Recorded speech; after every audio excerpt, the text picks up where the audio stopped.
რომელიც ნახევარი სახელია ჩემი ძმაზე მიშულებისა და ნახევარში ისინი ცხოვრობენ, ნახევარში მე. ტელევიზორი ნახეს რაღაცა, რომელიც შარჟან დოღი იყო რაღაცა რაიონში, იქ საჩუქრა დაიღე. იქ მაცივარი, საქონელს ვყიდი, მაცივარის უნდა ვიყიდო, შვილი მყავ. აუცილებელია. ეთნიკის გამო მოგიწევს დახმარება? რა ვიცი, მე რა ნახე ესეთი რო პროცენტი რაღაც რომელიც არ მეკუთვნოდა რა. პენსიონერი არა მაგ. მე ამოვიდე რაღაცა ვითომ და გექნებო რაღაცა გავიხილავდო და შემოვიდე თავრობის ხალხი აი შეპირდეს ხალხს რომ გაზი ექნება, წყალზე ექნება, რაც გაზი მისცეს, რაც წყალი მისცეს. მიტოვებულია ხალხი რა. და ზაფხულში ხო შეგვიძლია გაზი ჩაიხება? აი, ბოძები ახლა ჩააჭეს და მია, კაბარა შეგვიძლია. აი, არა, ეგ რა, ახლა ახალს აკეთებენ. ახალს აკეთებენ და ძველი მოქმედია და იმაზე არის თავი.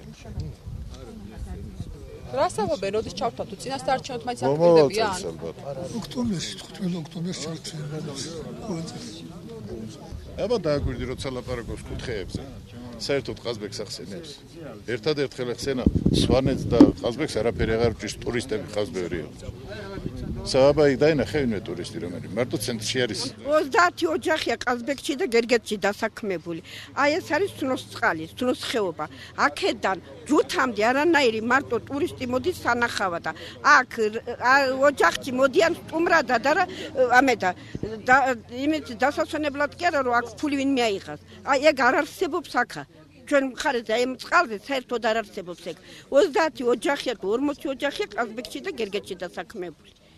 არ გიკითხებია რა პრობლემები გაქვს? ძალიან კარგი იცის გამგეობა მაქვს. უყელამ კარგი იცის ეგა. როგორი ვის რა ის საშუალება გაჩინა, როგორ ჩვენ ეს პატარა ხევი ვარ და ერთი მეორეს მდგომარეობას უყელამ კარგი ვიცით. ეგრე რომ ვის უჭირს, ის ულხინს ეს ძალიან კარგი ვიცით, მაგრამ არც ვინ არცას არ გეკითხება. გაჭირვებული ადამიანი არ არსებობს.